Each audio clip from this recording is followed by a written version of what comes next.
தன் தாய் வீட்டை விட்டு வசித்த தேசத்தை விட்டு ஓடியவன் தன் சொந்த தாய் மாமனை சந்திக்க நேரிட்டால் அவன் உள்ளம் எவ்வளவு மகிழ்ந்திருக்கும். அனாதை போல் வந்தவனுக்கு மிக நெருங்கிய உறவே கிட்டிவிட்டது. ஆனால் அந்த தாய் மாமன் சந்தர்ப்பவாதியா, பாசக்காரனா? வாருங்களேன், இன்றைய நிகழ்வில் பார்க்கலாம்.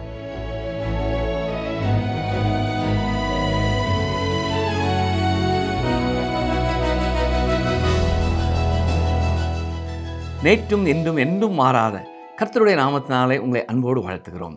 இன்று நாம் ஆதியாகமம் 29ஆம் அதிகாரத்தை கற்றுக்கொள்ளப் போகிறோம். இந்த அத்தியாயத்திற்கு மேலாக கலாத்தியர் 6ஆம் அதிகாரம் 7, 8 வசனங்களை நாம் எழுதி வைக்கலாம். அந்த வசனம் என்ன சொல்கிறது? மோசம் போகாதிருங்கள், தேவன் தம்மை பரியாசம் பண்ண ஒட்டார். மனுஷன் எதை விதைக்கிறானோ அதையே அறுப்பான். தன் மாம்சத்துக்கென்று விதைக்கிறவன் மாம்சத்தினால் அழிவை அறுப்பான், ஆவிக்கென்று விதைக்கிறவன் ஆவினால் நித்திய ஜீவனை அறுப்பான். இந்த அத்தியாயத்திற்கு நாம் வைக்கக்கூடிய பொருத்தமான தலைப்பு, வினை விதைத்தவன் வினை அறுப்பான். இந்த அத்தியாயத்தின் ஆரம்பத்திலே யாக்கோபு தான் செய்த தீய செயல்களுக்கான அறுவடையை பெறுவதை பார்க்க போகிறோம். கலாத்தியர் நிருபத்திலே உள்ள இந்த பகுதி முதன்மையாக கிறிஸ்தவர்களுக்காக எழுதப்பட்டது என்றாலும் இது எல்லா காலத்திற்கும் பொருந்தக்கூடிய தேவனுடைய உலகளாவிய ஒரு விதியாகும். இது வாழ்க்கையின் எந்த பகுதிக்கும் பொருந்தும். நீங்கள் சோளத்தை விதைத்தால் சோளத்தை தான் அறுப்பீர்கள், பருத்தியை விதைத்தால் பருத்தியை தான் அறுப்பீர்கள், கோதுமையை விதைத்தால் கோதுமையை தான் அறுப்பீர்கள், களைகளை விதைத்தால் களைகளையே அறுப்பீர்கள். இந்த கோட்பாட்டிற்கான உதாரணங்கள் வேதாகமம் முழுவதும் நிறைந்திருக்கின்றன. உதாரணமாக, பார்வோன் எபிரேய ஆண் குழந்தைகளை கொண்டான்.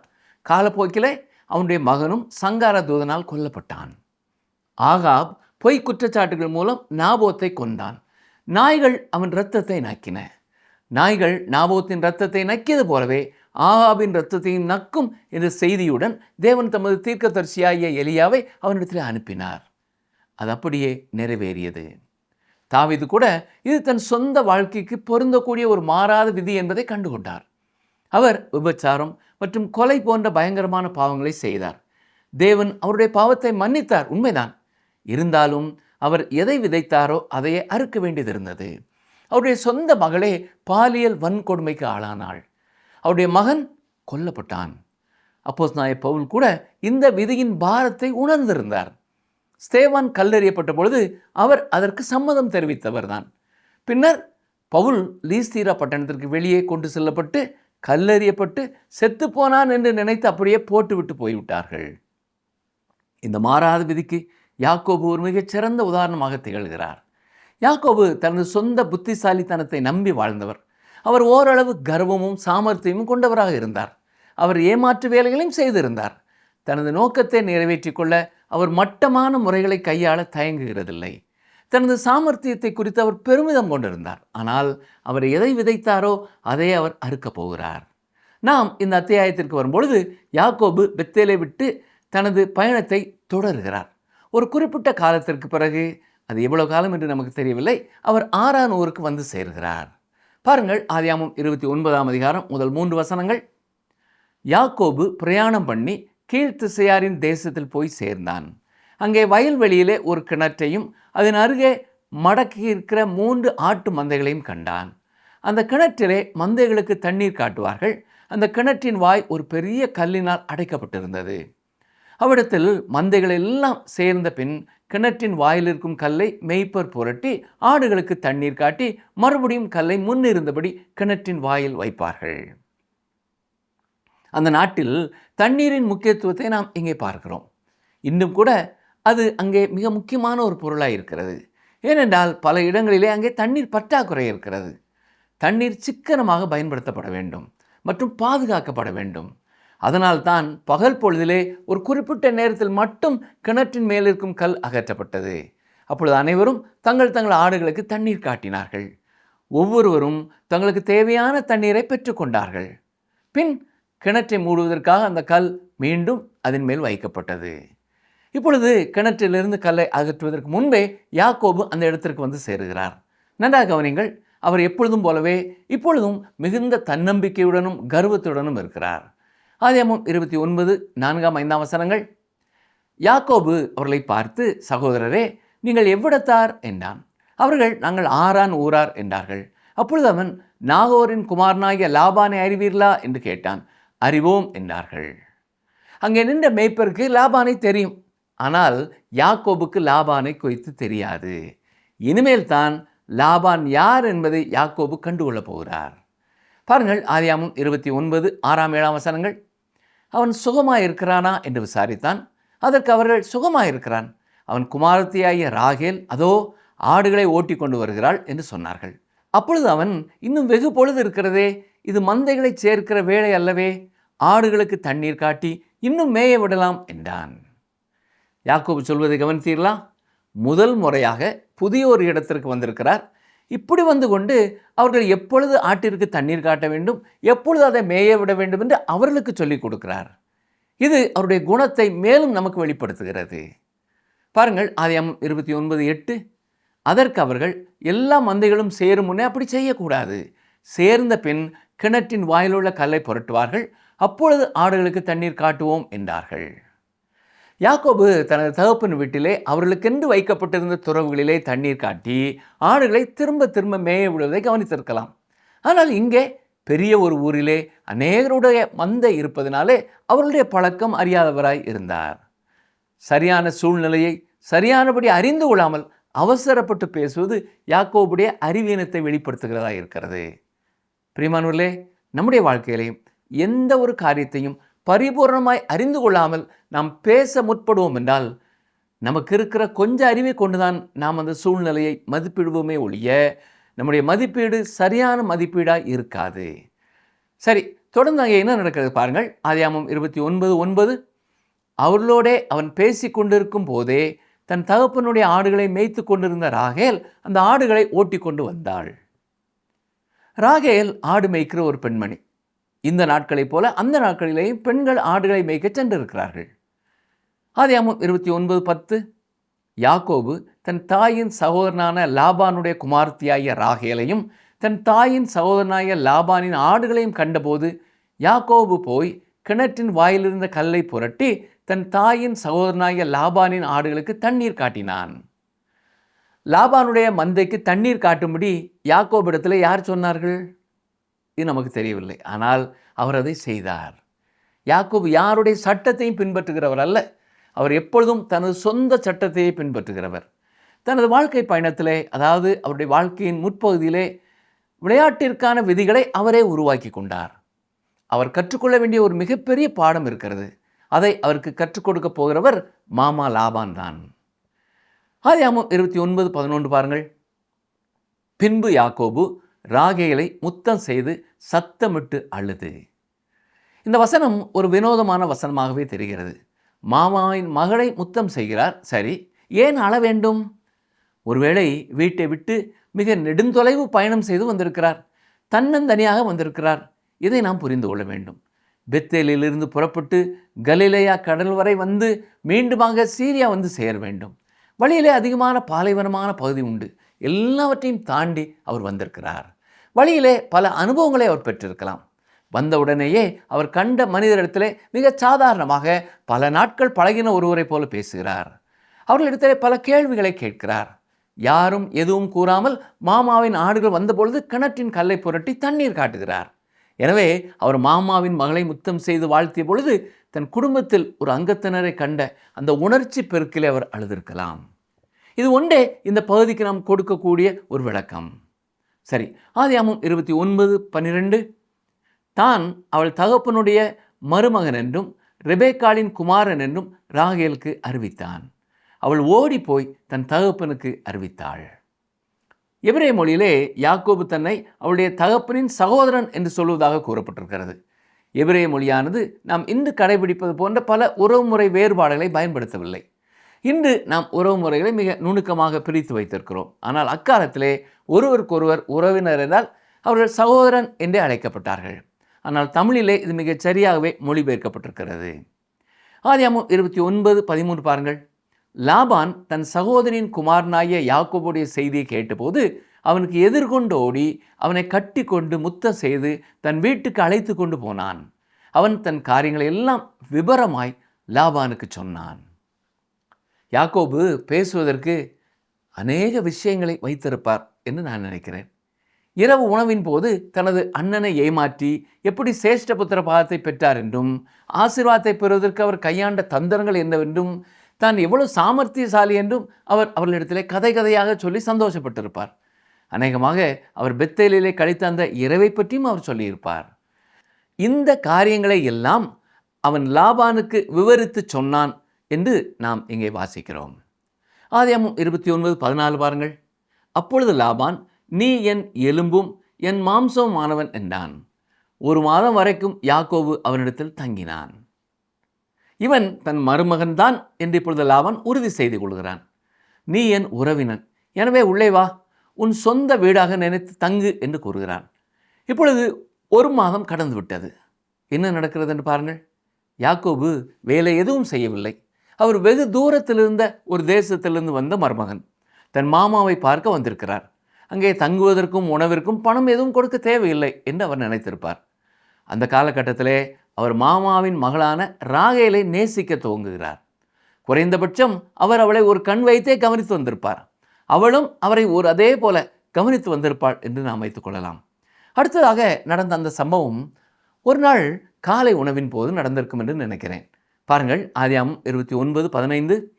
பின்பு லாபான் யாக்கோபை நோக்கி, நீ என் மருமகனாய் இருப்பதினால் சும்மா எனக்கு வேலை செய்யலாமா? சம்பளம் எவ்வளவு கேட்கிறாய் சொல் என்றான். இந்த மாமா லாபான் மிகவும் சாமர்த்தியசாலி. வேலைக்கு சேருவதை பற்றி இங்கே யார் பேசினார்கள்? யாக்கோபு அதை பற்றி பேசவே இல்லை. எனவே மாமா லாபான் மிகவும் தந்திரமாக யாக்கோபு தனக்காக சும்மா வேலை செய்வதை நான் விரும்பவில்லை என்று கூறுகிறார். யாக்கோபுக்கு சம்பளம் தருவதாகவும் அவர் சொல்கிறார். உண்மையை சொல்லப்போனால் சாப்பாட்டிற்கும் தங்குவதற்கும் ஏதோ ஒரு ஒப்பந்தம் செய்து கொள்ளாமல் லாபானுடன் 1 மாதம் கூட உங்களால் தங்கியிருக்க முடியாது. மாமா லாபானும் உண்மையாகவே ஒரு கில்லாடிதான். இப்பொழுது அவர் தனது மருமகனை தன் பாணியிலேயே கையாளப் போகிறார். பாருங்கள், ஆதியாகமம் 29:16. லாபானுக்கு 2 குமாரத்திகள் இருந்தார்கள். மூத்தவள் பேர் லேயாள், இளையவள் பேர் ராகேல். இந்த வசனத்தில் தான் நாம் முதலாவதாக லேயாளை குறித்து வாசிக்கிறோம். தனது இளைய மகளான ராகேலோடு யாக்கோபு நன்றாக பேசுவதையும் அவள் மேல் அவனுக்கு விருப்பம் இருப்பது போல் நடந்து கொள்வதையும் லாபான் கவனித்திருக்க வேண்டும். ஏன் யாக்கோபு ராகேல் மேல் விருப்பமுள்ளவராய் நடந்து கொண்டார் என்பதை அடுத்த வசனம் சொல்கிறது. பாருங்கள், ஆதியாகமம் 29:17. லேயாளுடைய கண்கள் கூச்ச பார்வையாயிருந்தது, ராகேலோ ரூபவதியும் பார்வைக்கு அழகானவளுமாய் இருந்தாள். யூரிபிரஸ் என்பவர் கிரேக்க நாடகங்களை எழுதியிருக்கிறார். அதிலே ஒரு நாடகத்திலே வரும் ஒருவன் தன் காதலியை பற்றி மிகவும் உயர்வாக கூற நினைத்தால் அவளை பசு போன்ற கண்களை கொண்டவள் என்று அழைப்பதாக எழுதியிருக்கிறார். இதை படிக்கும் பொழுதெல்லாம் சில மாணவர்கள் சிரிப்பதுண்டு. இதை ஒரு புகழ்ச்சியாக ஏற்பதற்கு முன்பு பலமுறை யோசிக்க வேண்டும் என்று பலர் யோசித்திருக்கிறார்கள். அதை குறித்து ஒருவர் சொல்லும் பொழுது, அடுத்த முறை நீங்கள் ஒரு பசுவை பார்க்கும் பொழுது அதன் கண்களை உற்று பாருங்கள், அவை எவ்வளவு அழகானவை என்பது உங்களுக்கு புரியும். அந்த நாடகத்தை படித்ததிலிருந்து அழகான கண்கள் இல்லாத ஒரு பசுவை கூட நான் பார்த்ததில்லை என்றும் அவர் எழுதியிருக்கிறார். இந்த வசனத்திலே நான் வாசிப்பது போல ராகேல் மிக அழகான ஒரு பெண்ணாய் இருந்திருக்கிறாள். லேயாள் கூச்ச பார்வை உள்ளவளாய் இருந்தாள் என்று சொல்லும் பொழுது அவள் அழகானவளாக இல்லை என்று வேறு வார்த்தைகளிலே கூறப்பட்டிருக்கிறது. அவ்வளவுதான். சரி, ஆதியாகமம் 29:18. யாக்கோபு ராகேல் பேரில் பிரியப்பட்டு உம்முடைய இளைய குமார்த்தியாகிய ராகேலுக்காக உம்மிடத்தில் 7 வருஷம் வேலை செய்கிறேன் என்றான். யாக்கோபு ராகேலை அதிகமாக நேசித்ததை நாம் பார்க்கிறோம். அன்று காலை நேரத்தில் உணவு நேரத்தின் பொழுது மாமா லாபான் அவரிடத்தில் வேலைக்கு செல்லுமாறு யோசனை சொன்ன பொழுது லாபானின் மனதில் ஒரு திட்டம் இருந்தது. யாக்கோபு தன் மகள் மீது அன்பு வைத்திருந்ததை அவர் அறிந்திருந்தார். எனவே உனது ஊதியம் என்னவாக இருக்க வேண்டும் என்று அவர் கேட்டபொழுது யாக்கோபு சொன்ன பதிலை கேட்டு அவர் ஆச்சரியப்பட்டிருப்பார் என்று நாம் சொல்லவே முடியாது. ராகேலுக்காக 7 ஆண்டுகள் உழைக்க யாக்கோபு தயாராக இருந்தார். இந்த லாபான் மிகவும் கடினமான ஒரு பேரம் பேசிக் கொண்டிருந்தார் என்று சொல்லலாம். அடுத்த வசனம் பாருங்கள், ஆதியாகமம் 29:19. அதற்கு லாபான், நான் அவளை அந்நிய புருஷனுக்கு கொடுக்கிறதை பார்க்கிலும் அவளை உனக்கு கொடுக்கிறது உத்தமம், என்னிடத்தில் தரித்திரு என்றான். லாபான் அந்த பேரத்திற்கு சம்மதித்தார். இப்பொழுது அடுத்து வரும் வசனம் யாக்கோபை பற்றி சொல்லப்பட்ட மிக அழகான விஷயங்களிலே ஒன்றை நமக்கு உணர்த்துகிறது. உண்மையை சொல்லப்போனால் யாக்கோபின் ஆரம்ப கால வாழ்க்கையிலே மிக அழகானதாகவோ நேர்த்தியானதாகவோ அல்லது உன்னதமானதாகவோ தென்படும் ஒரே விஷயம் ராகேல் மீது அவர் கொண்டிருந்த அன்பு மட்டும்தான் என்று சொல்லலாம். ஆதியாகமம் 29:20 பாருங்கள். அந்தபடியே யாக்கோபு ராகேலுக்காக 7 வருஷம் வேலை செய்தான். அவள் பேரில் இருந்த பிரியத்தினாலே அந்த வருஷங்கள் அவனுக்கு கொஞ்ச நாளாக தோன்றினது. கொஞ்சம் யோசிச்சு பாருங்கள். லாபான் சொன்ன எல்லா வேலையும் எந்த எதிர்ப்பும் தெரிவிக்காமல் யாக்கோபு செய்து கொண்டிருக்கிறார். கடினமாக உழைக்கிறார். வெளியே குளிரிலே போய் உழைக்கிறார், வெயிலிலே உழைக்கிறார். பகல் முழுவதும் கடினமான வேலை செய்துவிட்டு மாலையில்தான் அவளை சந்தித்திருப்பார். அத்தனை அதிகமாக அவர் அவளை நேசித்ததால் அந்த 7 வருடங்கள் அவருக்கு கொஞ்ச நாட்களாய் தெரிந்தது. நம்முடைய வாழ்க்கையிலே கூட இப்படிப்பட்ட அன்பிலே கடினமான உழைப்பாய் தெரியாத காலங்களை நாம் கவனித்திருக்கலாம். மனைவியின் மேலே வைத்த அன்பினாலோ, பிள்ளைகள் மேலே வைத்த அன்பினாலோ எத்தனை பேர் இரவு பகல் பாராமல் கடினமாய் உழைக்கிறார்கள் இல்லையா? சரி, ஆதியாகமம் 29, 21, 22 வசனங்கள். பின்பு யாக்கோபு லாபானை நோக்கி, என் நாட்கள் நிறைவேறினபடியால் என் மனைவியினிடத்தில் நான் சேரும்படி அவளை எனக்கு தர வேண்டும் என்றான். அப்பொழுது லாபான் அவ்விடத்து மனிதர் எல்லாரையும் கூடி வரச் செய்து விருந்து பண்ணினான். தொடர்ந்து லாபான் செய்த காரியத்தை கவனியுங்கள். ஆதியாகமம் 29, 23 முதல் 26 வரை வாசிக்கிறேன். அன்று இரவிலே அவன் தன் குமாரத்தியாகிய லேயாளை அழைத்து கொண்டு போய் அவனிடத்தில் விட்டான். அவளை அவன் சேர்ந்தான். லாபான் தன் வேலைக்காரியாகிய சில்பாளை தன் குமாரத்தியாகிய லேயாளுக்கு வேலைக்காரியாக கொடுத்தான். காலையிலே இதோ அவள் லேயாள் என்று யாக்கோபு கண்டு லாபானை நோக்கி, ஏன் எனக்கு இப்படி செய்தீர்? ராகேலுக்காக அல்லவா உம்மிடத்தில் வேலை செய்தேன், பின்ன ஏன் எனக்கு வஞ்சகம் பண்ணினீர் என்றான். அதற்கு லாபான், மூத்தவள் இருக்க இளையவளை கொடுப்பது இவ்விடத்து வழக்கம் அல்ல. அந்த காலத்து திருமண சடங்குகளிலே மணப்பெண் ஒரு திரையினால் முழுமையாக மறைக்கப்பட்டிருப்பார். அவளை பார்க்கவே முடியாது. பாவம் யாக்கோபு தனக்கு கிடைக்கப் போகும் பெண்ணை அடுத்த நாள் காலை வரை பார்க்கவில்லை. என்ன ஆச்சரியம்! அங்கே இருந்தது ராகேல் அல்ல, அது லேயாள். தான் ஏமாற்றப்பட்டதை அந்த நிமிடம்தான் அவர் உணர்ந்தார். யாக்கோபு தானே மூத்தவன் என்று நடித்து தன் தந்தையை ஏமாற்றியது அவருக்கு அப்பொழுது நினைவிற்கு வந்திருக்காதா என்பது நமக்கு தெரியவில்லை. யாக்கோபு அவருடைய அப்பாவை ஏமாற்றினார். அதுவே அவர் வீட்டை விட்டு வெளியேற வேண்டியதற்கு காரணமாயிருந்தது. பாருங்கள், தேவன் இத்தகைய நடத்தையை அங்கீகரிப்பதில்லை. செய்த வினை இப்பொழுது அவருக்கே திரும்பி வருகிறது. யாக்கோபு இளையவனாக இருந்தபொழுது மூத்தவன் என்று நடித்தார். இப்பொழுது இளையவள் கிடைக்கும் என்று அவர் நினைக்கையில் அவருக்கு மூத்தவள் கொடுக்கப்பட்டாள். இப்பொழுது நிலைமை தலைகளாக மாறிவிட்டது. இது யாக்கோபுக்கு ஒரு பயங்கரமான விஷயமாய் அமைந்தது. யாக்கோபின் பார்வையிலே லாபான் செய்தது ஒரு கிரிமினல் குற்றம். ஆனால் மாமா லாபான் அதை எவ்வளவு சாதாரணமாக எடுத்துக்கொள்கிறார் என்பதை பாருங்கள். அவன் இத்தகைய விஷயங்களிலே வல்லவர். ஒப்பந்தத்திலே ஒரு சிறிய விஷயம் இருப்பதாகவும் சிறிய எழுத்துக்களிலே இருந்த அந்த விதியை யாக்கோபிடம் சொல்ல மறந்து விட்டதாகவும் அவர் சொல்லுகிறார். அந்த நாட்டிலே மூத்த மகளுக்கு முதலிலே திருமணம் செய்து வைப்பதுதான் வழக்கம் என்றும், மூத்தவளுக்கு திருமணம் ஆகும் வரை இளையவளுக்கு திருமணம் செய்ய முடியாது என்றும் அவர் இப்பொழுது கூறுகிறார். இருந்தாலும் மாமா லாபான் தனது கொடுக்கல் வாங்கலிலே மிகவும் தாராளமாக இருக்க விரும்புகிறார். அதனால் அவர் இப்பொழுது ஒரு புதிய ஆலோசனை கொடுக்கிறார். பாருங்கள், ஆதியாகமம் 29, 27.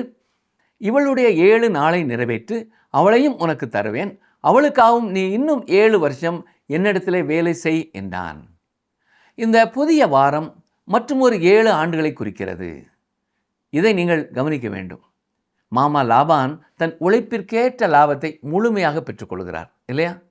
பாவம் யாக்கோபு இப்பொழுதுதான் உண்மையான பாடத்தை கற்றுக்கொண்டிருக்கிறார். ஆனால் அவர் செய்திருக்கக்கூடாத ஒரு காரியத்தை செய்கிறார். 2 மனைவிகளை மணக்கிறார். இது முடிவதற்குள் அவர் இன்னும் பெரிய சிக்கலிலே சிக்கப் போகிறார். பாருங்கள், ஆதியாகமம் 29, 28. அந்தபடியே யாக்கோபு இவளுடைய 7 நாளை நிறைவேற்றினான். அப்பொழுது தன் குமாரத்தியாகிய ராகேலையும் அவனுக்கு மனைவியாக கொடுத்தான். மாமா லாபன் அவர் முதலிலே ஒப்புக்கொண்டதை விட 2 மடங்கு காலம் யாக்கோபை வேலை செய்ய வைத்தார். 7 ஆண்டுகளே நீண்ட காலம் இல்லையா? ஆனால் 14 ஆண்டுகள் என்பது எவ்வளோ மிக நீண்ட காலம். இந்த ஏற்பாட்டினாலே யாக்கோபுக்கு 2 மனைவிகள் கிடைத்தார்கள். சரி, இது வேதத்திலே இருப்பதால் தேவன் பலதார மனத்தை அங்கீகரிக்கிறார் போலும் என்று நீங்கள் நினைக்கலாம். இல்லை பிரியமானவர்களே, வேதத்தில் இருக்கும் அனைத்தையும் தேவன் அங்கீகரிப்பதில்லை. இது உங்களுக்கு அதிர்ச்சி அளிக்கலாம். உதாரணமாக, பிசாசின் பொய்களை தேவன் அங்கீகரிப்பதில்லை. தாவீதின் பாவத்தை தேவன் அங்கீகரிப்பதில்லை. அதற்காக அவரை தண்டிக்கவும் செய்தார். ஆனால் இந்த 2 நிகழ்வுகளின் பதிவுகளும் பரிசுத்த ஆவியினால் ஏவப்பட்டவை, அதாவது தேவனால் அருளப்பட்டவை. வேறு வார்த்தைகளிலே சொல்ல வேண்டுமென்றால், தேவன் எதை சொல்ல விரும்பினாரோ அதை அப்படியே எழுத்தாளரான மோசே மூலம் சொல்ல வைத்தார். நாம் பரிசுத்த வேதம் என்று அழைக்கும் இந்த புத்தகத்தில் மோசே எழுதுவதற்காக தேவன் கொடுத்த வார்த்தைகளின் பதிவே ஏவப்பட்டது என்பதாகும். ஆதியாகமம் 29ஆம் அதிகாரத்திலே தேவன் ஒரு துல்லியமான பதிவை கொடுத்திருக்கிறார். யாக்கோபுக்கு 2 மனைவிகள் இருந்தார்கள். அது எப்படி நடந்தது என்பதையும் அது நமக்கு சொல்லுகிறது. இங்கேதான் தேவ ஆவி அருளிய பதிவு என்பது வருகிறது. அதன் அர்த்தம் வேதத்திலே பதிவு செய்யப்பட்டுள்ள அனைத்தையும் தேவன் அங்கீகரித்தார் என்பதல்ல. நிச்சயமாக யாக்கோபு 1க்கும் மேற்பட்ட மனைவிகளை பெற்றதை தேவன் அங்கீகரிக்கவில்லை. நான் உங்களுக்கு சொல்ல விரும்புவது இதுதான். இந்த யாக்கோபு இதற்கு பிறகு தனது குடும்பத்திலே ஏராளமான சிக்கல்களை சந்தித்தார். அவை அனைத்திற்கும் அவர் கையாண்ட முறைகளே மூல காரணமாக இருந்தன. அவர் எதை விதைத்தாரோ அதையே அறுத்தார். ஆதியாகமம் 29, 31, 32 வசனங்களை பாருங்கள். லேயாள் அற்பமாய் எண்ணப்பட்டாள் என்று கர்த்தர் கண்டு அவள் கற்பம் தரிக்கும்படி செய்தார். ராகேலோ மலடியாயிருந்தாள்.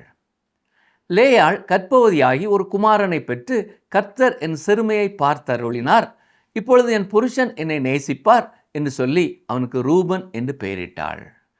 லேயாள் துக்கத்திலேயே வாழ்ந்து கொண்டிருந்தாள். தன் கணவன் தன்னை விட ராகேலையே அதிகம் நேசிக்கிறார் என்பதை அவள் அறிவாள். அவள் ரூபனுக்கு தாயான போது அது அவள் இருதயத்திற்கு மிகுந்த மகிழ்ச்சியை கொடுத்தது. இனிமேல் யாக்கோபு தன்னை நேசிப்பார் என்று அவள் உணர்கிறாள். ரூபன் யாக்கோபின் முதற் பேரானவன், தலைமகன்தான். ஆனால் கிறிஸ்துவுக்கு வழிவகுக்கும் வம்சாவளியை தொடங்கும் வாய்ப்பு அவனுக்கு கிடைக்கவில்லை. மாறாக லேயாளின் 4வது குமாரனான யூதாவை அந்த வம்சாவளியை தொடங்கினான். யூதா அரச பரம்பரையைச் சேர்ந்தவன். தாவீது இந்த வம்சாவளியிலே வந்தவர். பின்னர் கர்த்தராகிய இயேசு கிறிஸ்துவும் மாம்சத்தின்படி யூதாவின் வம்சத்திலிருந்தே வந்தார். ரூபன் தான் செய்த பாவத்தினாலே தனது முதற்பேரான நிலைமையை, தலைப்பிள்ளை உரிமையை இழந்து போய்விட்டான்.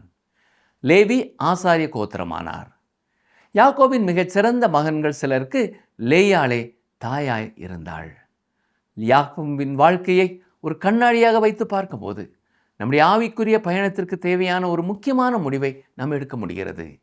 யாக்கோபு ஒரு காலத்திலே ஏமாற்றுக்காரராக இருந்திருக்கலாம்.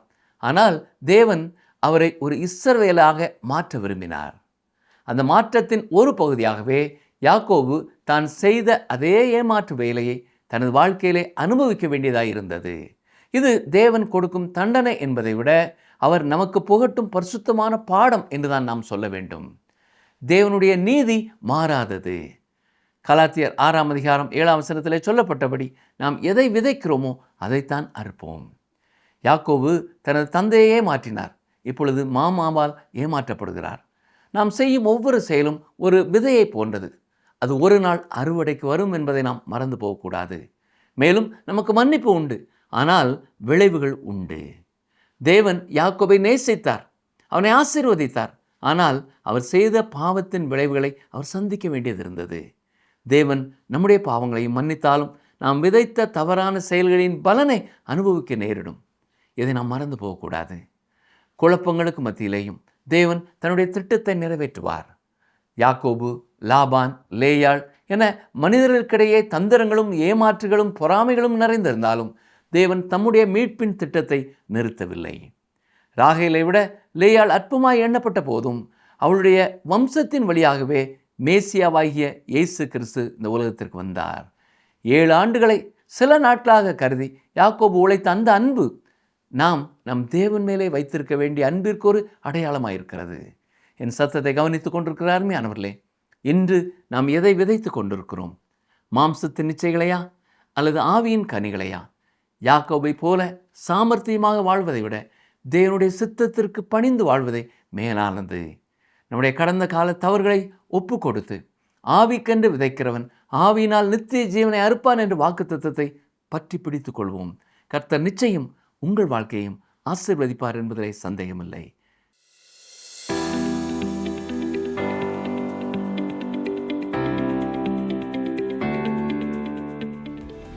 லாபான் எந்த ஊரான்? லாபான் எந்த ஊரான்? Option A Haran, option B Canaan, option C Bethel.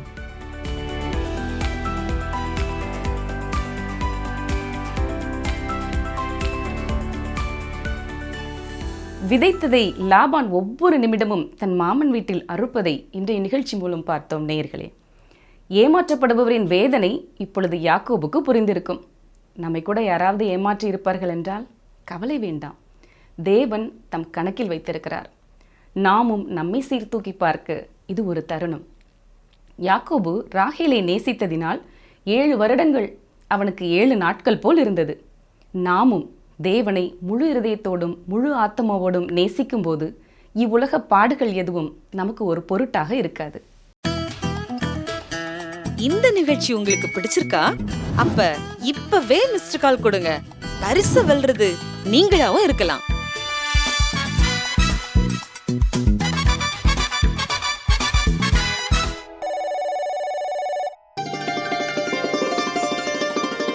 நன்மை செய்யும்படி உனக்கு திராணி இருக்கும்போது அதை செய்யத்தக்கவர்களுக்கு செய்யாமல் இராதே.